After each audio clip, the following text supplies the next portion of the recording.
그러니까 국민의 주권자의 선택 아니야. 그렇죠. 미국 사람들 개념에서는 체제 문제는 니들 내부 문제다 이거지. 근데 이제 평양이나 근데 어떻게 미국이 그걸 보장해? 수사나 학원 우리 지금 저 외교안보 그다음에 총리까지 한국의 군사안보를 담당하는 군사안보 외교를 담당하는 사람은 체제안보 해가지고 여기는 뭘 해줘야 된다라고 강박관념 가지고 있느냐. 김일성 영생교를 유지시켜 주는 거. 평양은 이 이야기를 계속 저기 대한민국에서 세뇌시켜서 그 세뇌시켜서 들어가는 체제안전보장의 메뉴가 바로 정전협정, 네. 그다음에 주한미군 철수, 그다음에 핵무장, 뭐 이런 그다음에 것들이요. 남북한 고려 연방제입니다. 낮은 단계 연방제, 높은 단계 연방제. 그까지가 체제안전보장이라고 하면은 사실상 체제안전보장과 비핵화를 한다 그러면은 미국의 가치나 대한민국의 가치로 봐서는 이거는 불가능한 얘기야. 이거는 있을 수가 없고 불가능한 자가당착이야. 예, 그러니까 이거는 그 1조 그 전문에 쓴 안전보장이라는 거는 결국은 이건 김일성 영생교 체제안전보장이 아니라 니들이 비핵화하면 너희 안 침공할게. 그 소리예요. 그러니까 이거는 어떤 행동은 말로 해가지고 뭐 I love him 내가 뭐 트럼프가 김정은을 뭐 사랑한다. 항상 트럼프의 말에는 마지막 뒤에 슬쩍 흘리는 말이 가장 중요한 요소인데 아무리 이야기를 하면서 왔다 갔다 하더라도 존재적으로 이거는 불가능한 일입니다. 예. 그러면 이제 이 항은 뭐예요? 그다음에 첫 항이 그래서 미국은 북조선인민공화국 북한과 관계 정상화를 위해서 노력한다. 그러니까 비핵화를 전제로 해서 가 안전보장, 그러니까 침공하지 않겠다. 비핵화 전제로 비침공. 그다음 비핵화 전제로 관계 개선. 1번 내용 1번 관계 개선. 비핵화 전제로 2번 저기 평화체제 구축. 평화체제 구축. 그다음에요. 3번 4.27 저기 남북한 저기 선언 존중한다. 비핵화 전제로 4.27 존중. 그다음에 사항이 그래서 유해 송환을 규정한다. 유해 송환을 규정한다가 유해 송환에 대해서 노력한다. 그렇죠. 자, 이런 내용인데 그리고 또 결론은 있습니다. 마지막 말미에 사항을 넣고 마지막 결론은 이런 걸 위해서 이런 비핵화를 위해서 그다음 위에 사항을 위해서 미국과 북한은 고위급 회담을 상설화시킨다고 했습니다. 고위급 회담 상설화. 그리고 그 미국 적 대표는 폼페이오라고 하는 자연인, 보통 협정문에서 자연인은 잘 안 하거든요. 미스터 국무장관인 폼페이오를 미국 적 대표로 한다까지 지정을 해버렸습니다.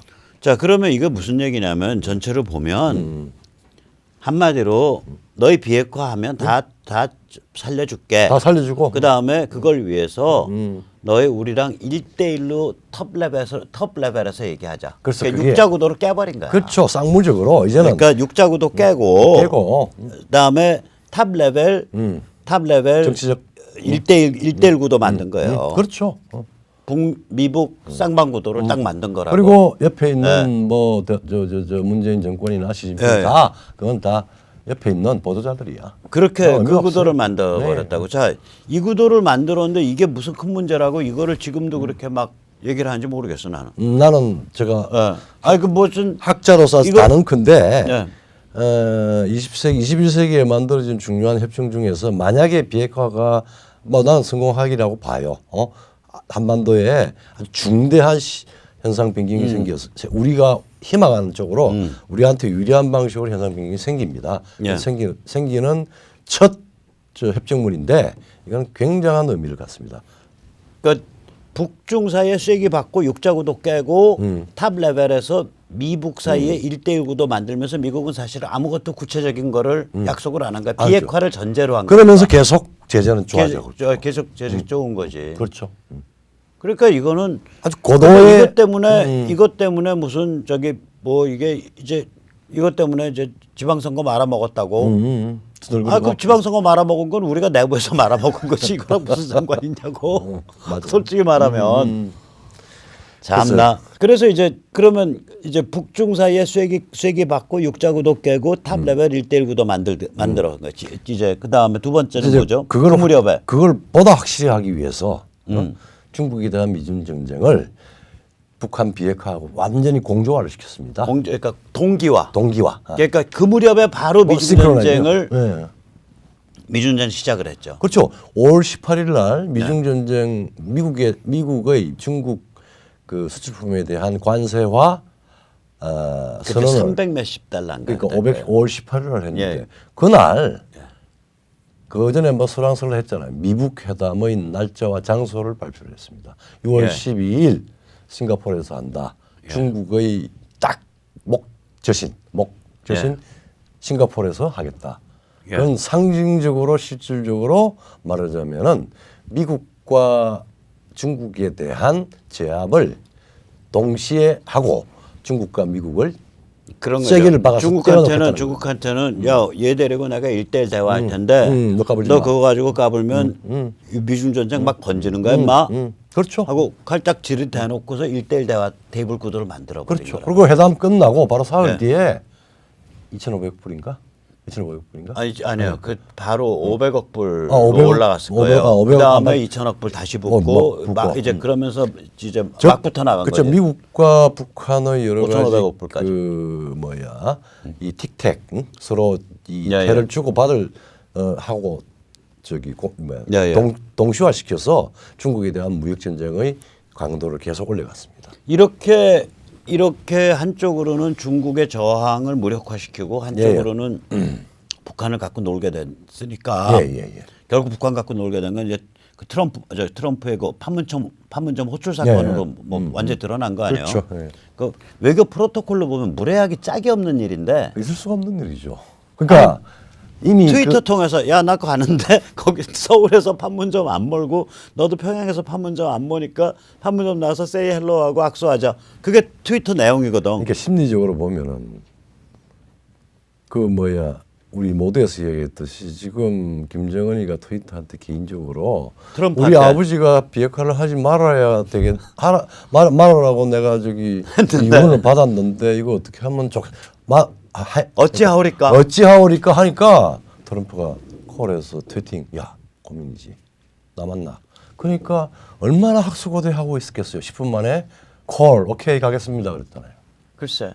네. 그러니까 이미 그러면 이제 이런 식으로 작전을 펴버리니까 중국은 제압하고 북한은 이제 이제 완전히 이제 장악을 한 상태인데 어떻게 보면 그렇죠. 꼼짝 못하게.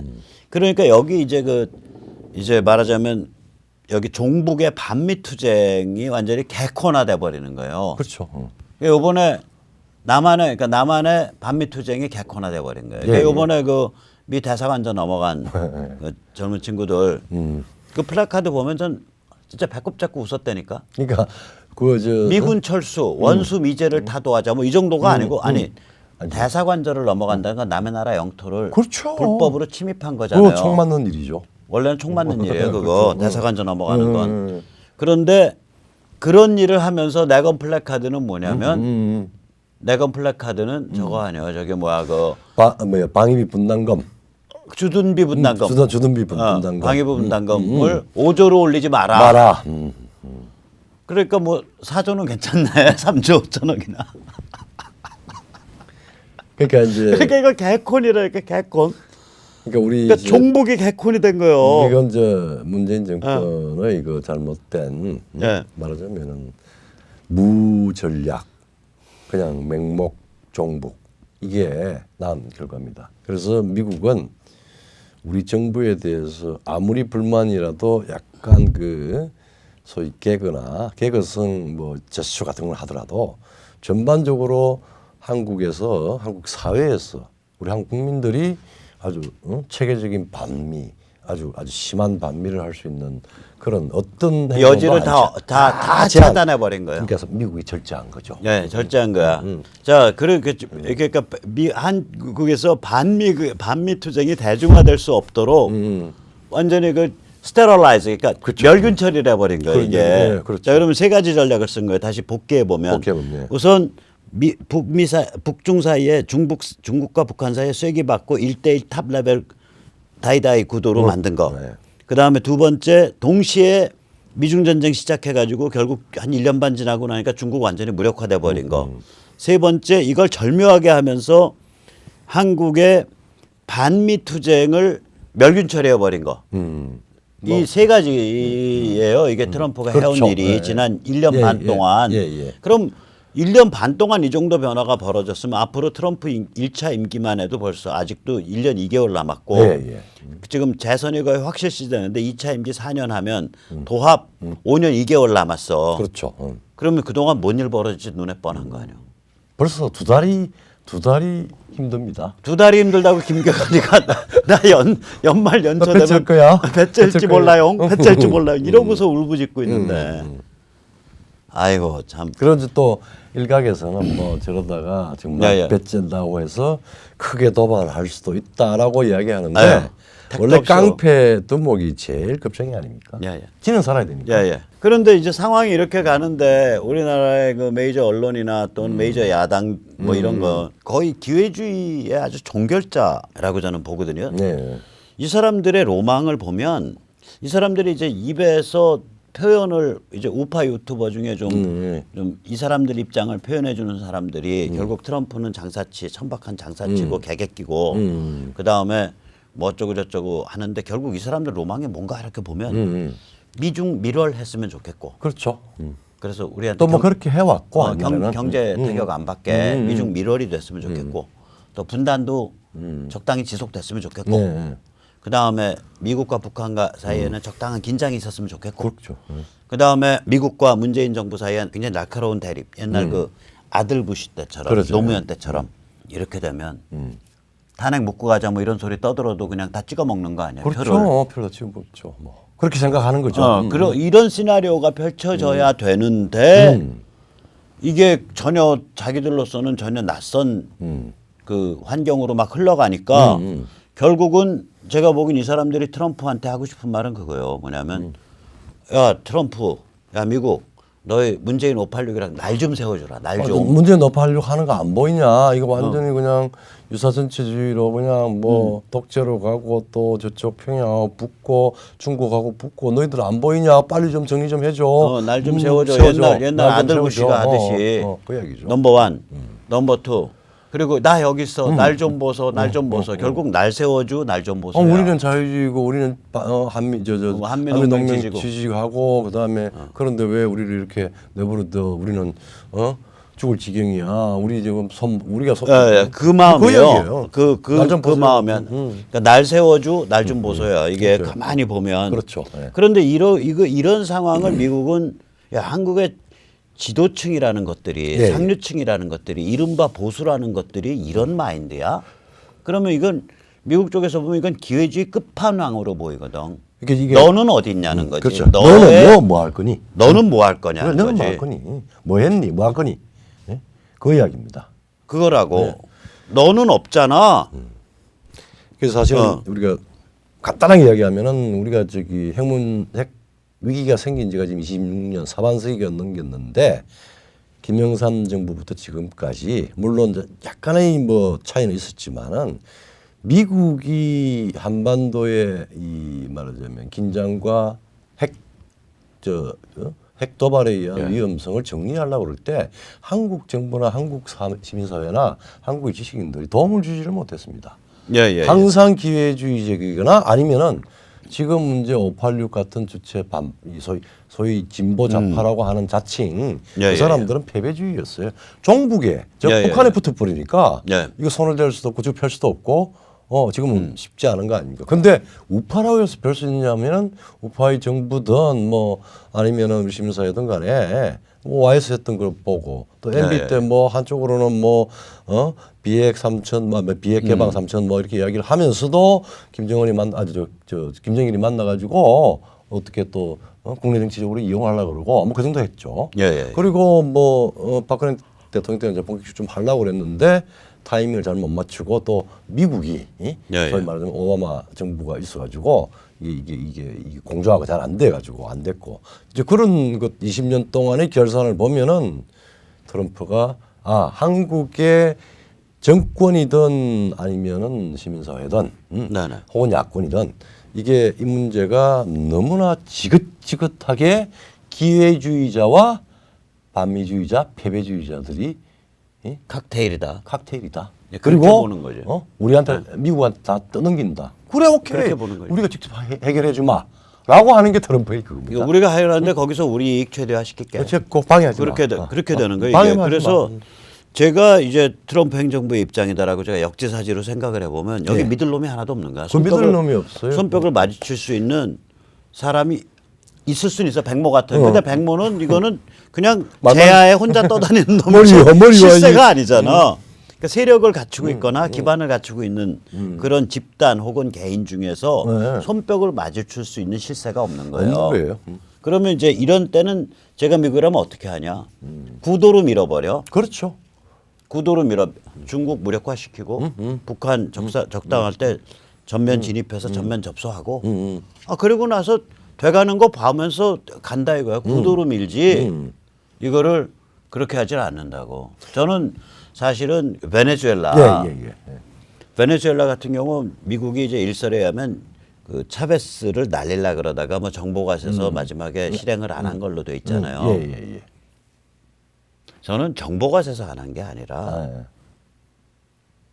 베네수엘라 가서 교통 정리할 생각이 없는 거야. 맞아요. 그렇죠. 그 민도의 수준이나 예. 그 정치인들의 수준을 보면 저게 손당 가서 교통 정리한다는 게 밑도 끝도 없다 이렇게 나오거든. 말하자면은 거기 국가 산업이 마약 운반업이잖아. 그렇죠. 두 번째 국가 산업이 남의 나라 다국적 기업 석유 시설 뺏어 갖고 지들끼리 회쳐서 나눠 먹는 거고. 그렇죠. 국민한테 뇌물 주고. 국민한테 뇌물 줘서 이제 뇌물의 가치가 떨어져서 이제 드디어는 돈 가치가 없어졌대더만. 그렇죠. 그래서 그 물물 교환의 거래 수단이 담배가 됐다는 거예요. 그럼 담배 공장 가면 담배랑 바꾸나? 난 그거 모르겠어. 그러니까 담배는 뭘로 갖고 오는지. 그러니까 이게 국가라고 하는 게 뭐 굉장히 안정되고 그런 것 같지만 잘못 방향을 들거나 코를 잘못 끼면은 와르르 무너집니다. 네, 그러니까 베네수엘라는 일본 국가 산업이 콜롬비아에서 생산되는 코케인 마약의 반출 루트. 그러니까 마약 운반업이고 이번 국가 산업이 멀쩡한 남의 나라 석유 회사 그 저기 뭐야 그 시설 국유화 시켜 가지고 팔아먹으려고 좀 팔아먹다가 지금 국제 제재 걸려서 아무데도 바깥에서 못 팔아먹고. 네. 그러니까 베네수엘라에서는 기름 자동차 끌고 가서 기름 넣은 다음에 담배 한 갑 준대. 이게 참나. 그러니까 석유를 못 팔아먹으니까 석유값은 똥값이 되는 거죠. 그래서 이거하고 좀 다른 게 어. 이제 이게 지금 중동에 벌어졌지 않습니까? 이 문제도 우리 국내에서 너무나 피상적인 그냥 그게 이제 문제입니다. 대표적인 예죠. 예, 대표적인 예가 이번에 크루드 그거 무슨 저기 터키랑 크루드랑 지금 힘겨루기 들어간 상태에서 미국이 저거 군사 빼버리고 그러니까 뭐 그냥 갑자기 튀어나와 가지고 뭐 전부 약소민족 크루드를 이용해 먹고 헌시짝처럼 버리는 트럼프 미국 뭐 이러면서 전부 이른바 우파 이른바 보수라는 것들이 제가 그걸 보고서 깜짝 놀란 게요. 야, 저 사람들 크루드 아냐? 언제부터 크루드를 알았지? 저 사람들 바트 아냐? 바트도 모르잖아요. 바트도 모르죠. 그게 뭐 세속 정당인지 아니면은 뭐 소위 말하자면 이슬람 정당인지 뭐 이것도 모르는데 세속 정당이고 세속 정당이 굉장한 그 독재를 할 수 있었던 거는 다양한 종파의 다양한 인종과 이 종교적 민족들을 사실은 독재는 했지만은 인정을 해서 공존을 할 수 있게 만들었단 말이에요. 그 측면이 있어요. 이 바트가 잠깐만 이제 참조로 말하면 바트 정부가 두 개인데 하나는 망했죠. 그게 후세인이에요. 이라크. 근데 이 후세인 권력의 비밀이 뭐냐면 이 수니 다수파 수니가 바트를 하면은 조용해져요. 민족 분쟁, 종교 분쟁이. 왜 그러냐면 수니가 야 이슬람 수니 방식으로 믿어. 안 그러면 니들 다 죽여. 그러면 이제 종교 분쟁, 이제 민족 분쟁이 나와. 근데 수니 기반이야. 그러면 일단 수니들은 저거 우리 도와줘야지. 우리 수니파야 하고 수니는 저죠. 그 수니 기반으로 딱 권력 잡은 놈이 나 세속이야. 그러니까 내 독재 권력 앞에 다 복종하는데 종교 싸움 하지 마. 그렇죠. 민족 싸움 하지 마. 안 그러면 때려 죽여. 그거예요. 그거예요. 그러니까. 그래서 그게 후세인 권력의 비밀이에요. 그러니까 후세인을 2003년 이라크전에서 무너뜨리고 나니까 그러니까 아주 흉악한 그 테러 센터가 세 개가 생겨버리잖아. 수니 테러 센터, 시아 테러 센터, 쿠르드 테러 센터. 그렇죠. 그거 세 테러 센터 왔다 갔다 하면서 그걸 어떻게 현대 국가로 엮어보려고 하면서 미국이 지금까지 16년째 발목이 잡혀져 있는 거잖아. 헤맸죠. 예. 그러니까 이걸 바트 철권 통치 이 잔인한 철권 통치를 무너뜨리고 나면 이게 번져요. 우리가 시리아에서 난민들의 태반이 누군지 아세요? 종교적으로? 그렇죠. 아니요. 크리스찬. 크리스찬이에요. 맞아요. 이게 왜 그러냐면 갈 데가 없죠. 맞아요. ISIL이 이게 아주 흉악한 순위 극단주의잖아요. 그렇죠. 예. 그러니까 ISIL이 치고 들어가니까 옛날에 시리아에 이거 바트거든요. 그렇죠. 아사드 정부가. 아사드, 맞아요. 바트 때는요 시리아 안에서 쿠르드, 그 다음에 순니, 그 다음에 크리스찬 이 셋이 공존을 할 수 있었어요. 근데 이게 치고 들어가니까